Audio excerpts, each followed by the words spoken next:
welcome back to Hoops Lounge. We're the show that's confused that Melvin Ejim's not in the NBA.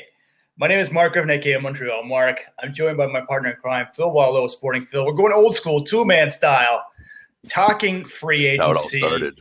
And Independence Day in America, one of the most unforgettable ones, and not because of the sequel to the bad 90s action movie. I mean, I want to bring up a running theme that we're going to talk about for the next few minutes, and that's loyalty to NBA franchises. And let's start with Kevin Durant. I was blown away. I mean, what did you think when the news came out? I mean, as an underdog fan, I was kind of like, wow, the rich just got richer. Mm-hmm. I don't think I had as much problem with him leaving because I didn't think that situation in OKC was as custom made for him as it could have been. But even with Oladipo coming in, Oladipo is one of these hidden gems of the NBA. By the way, I have to throw that. I really like Oladipo, absolutely, but I really think still that it's that whole Russ and KD thing. I think KD was playing a lot nicer than he thought. I really think if you would have given him a chance to play with Chris Paul instead of Russell Westbrook, he would have taken it. Mm-hmm. But to me, it's like, well, you have to be smart enough to know that you've just chopped OKC off the legs. You're forcing them to trade Westbrook now because Westbrook's not going to stay. I don't know. Him going to Golden State was a bit of the weird one for me. Like if he had gone almost anywhere else, because that's the team that bounced out of the playoffs, you just go to join them. Mm-hmm. My ideal situation would have been had he gone to OKC, been like, listen, I'm going to leave, but I want you to get some value, so at least you have something to work with. Right. Sign him up, trade him for Kevin Love and Iman Shumpert, who they kind of want to get rid of anyways. Mm-hmm. Go to Cleveland, go with LeBron. I mean, I know they just won, so you're thinking bandwagon, but they're not losing to Cleveland. OKC wasn't losing to Cleveland. OKC was losing to Golden State. Mm-hmm. So for me, that's actually worse. And I think that would have really changed things. I would have really liked to actually see LeBron, Durant, and Kyrie. But in Golden State, it kind of hurts me a bit that I feel like on some levels I've lost interest in the playoffs. It's just like, well, are they just going to win now? Anything can happen. Injuries happen in this league. Chemistry happens. Let me ask you a question going back to that. Do we live in a world, especially in North America, where people you can't if you can't beat them, join them is something we don't do as a society? Is that why everyone's upset? I mean, I don't know. In modern capitalism, people are leaving their jobs every 2 years, right? Yeah. So the idea of company loyalty has actually been going the way of the dodo. I think it's more prevalent in sports because it's more, like if I change jobs every 2 years, who cares? You're not going to follow me and be like, oh, Phil changed his job. But when Kevin Durant and Russell Westbrook and, LeBron James do these things, you do notice. And there've been a lot of guys who've kind of hung their hat on staying with the same team, Kobe, Dirk, and all them.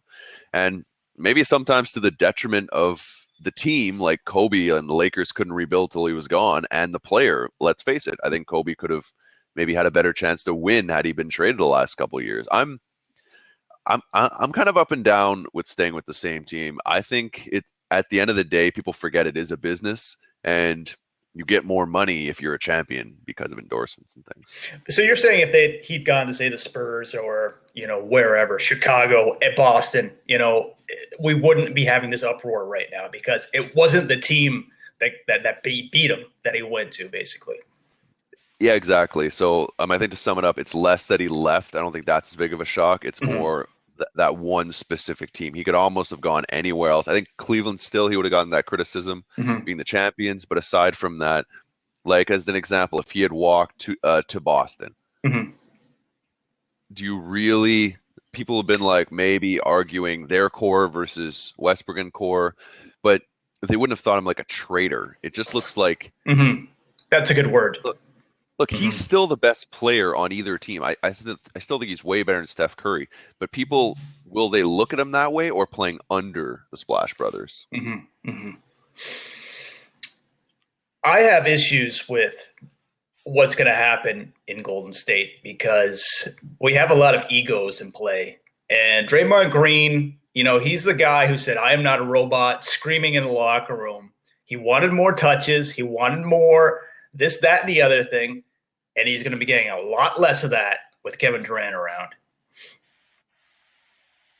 Yeah, I mean, I think he's the person that I'm worried about least. The Really? person I actually am worried about is Klay Thompson. Hmm. Because in my mind, Klay Thompson is now what, the third scorer on that team, Yeah. and for a guy who's like probably the best 3-and-D guy in the league, or two Oh, guard if you want to. okay. Oh, there's Two guard. Kawhi there too. Yeah, sure. Yeah. But I mean, where do his shots go? I mean, look, there's only a finite amount of shots a team's going to take, even with an up and run and gun offense, and Mm-hmm. you know that KD and Curry are going to take the majority of them. So I think Klay because Draymond at least has played that Mm-hmm. third, fourth fiddle. He can contribute in other ways, and while Klay can, it's like, does he not want to be at least the second best player on a team considering Mm-hmm. his talents? I think he may ask for a trade, as silly as it sounds. Really? What Yeah. about Steph? Now, the interesting angle is the shoe thing with Under Armour being, the company on the come up, KD being with Nike, but almost signing with Under Armour 2 years ago, and the sense that Nike's kind of has the upper hand now. Steph maybe having to take a back. Well, I don't know. I think that KD was always the better player, even though Curry Hitman. is the MVP or the two-time MVP on that team. Mm-hmm. So I don't know. Like, at the same thing, they've got the last three. Mark's dipped out on us for a second. Mm-hmm. The last three MVPs, and I think when you look at that team in general, I think those guys can play with each other. And I don't think Steph really cares about being the MVP as much as winning. And I think Mm-hmm. if KD comes in and they just become that destructive lineup, I think they will. I think you don't even need to take a back seat because he's not the player Russ is. Like even if it was just those guys, I think you trust Curry with KD a lot more. He's going to pass the ball more. He'll take smarter shots. And just the ability to have Draymond inside, and Mm-hmm. then and now they got Ray Allen, having KD, Green, Allen, and Curry, and Klay Thompson. It's just, I don't want to call it unfair, but it's going to create a very David and Goliath NBA season, I feel. I mean, we're talking about this bit off camera. I mean, they picked up a lot of guys.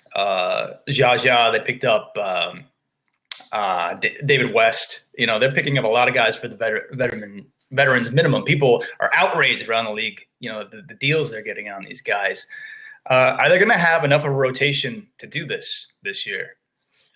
Well, they still have Andre Iguodala. They Mm-hmm. still have Sean Livingston. I mean, they lost some key bits, right? They lost Barbosa, who I thought was actually pretty big for them in the playoffs. They still have Varejao. They lost Bogut, but I mean, look, Barnes was nice. I think the interesting part is Barnes was more okay with having a very secondary role than KD's ever going to be. I think Barnes was an illusion, to be honest. Whenever he was on the second unit 2-3 years ago, his numbers were very low. He got a lot out of play, out of being. Well, there are very few players who had more wide open shots. Exactly. Than Barnes, right? Yeah. So I think it's gonna. I don't know. Like, look, anytime you have a team that's contending for a championship, you're going to have veterans who run to them. And look, David West did this last year with San Antonio, right? Mm-hmm. So it's not like out of his character. And Zaza going there, well, I get it. He's made his money. He wants to win a ring. And, that's their position of need. And they filled it fairly well. I just think that Golden State overall is going to be, can they manage? I don't think it's as much egos as much as just they need to be fed. These are hungry lions that need to be fed. Yeah, I mean the Pat Riley talks about the what's the expression, the illness of winning. I can't remember the expression, but everyone wants there's more of a sense of greed, and there's also more pressure from the media, from the fans. Steph has already had to tell everyone we're not going to win 82 games, so there's that pressure to be the best. So I think there's an element where things can really go wrong here because also psychologically they knew things went wrong this season. So they have that in the back of their minds going into the next year. And, of course, there's Cleveland. who beat them, right? It's not like this can't be done again. And like I said, anything can happen in this league. But I want to talk about loyalty, going back to this kind of theme from free agency, from Independence Day. And I've said that for me, the NBA draft is like an arranged marriage. Basically, you're set up with a team. They pay you money. You have no choice at all in the matter unless you got a crazy agent behind the scene like Kobe Bryant forcing your way to a team. Most guys are Or stuck. to leave, Yeah, and now with leave the country and never pretend that happened. And yeah, exactly. But and most guys these days, for instance, Andrew Wiggins. I mean, well, he's not actually the best example, but if they keep signing you as a restricted free agent, you're basically stuck with your franchise for 7 years.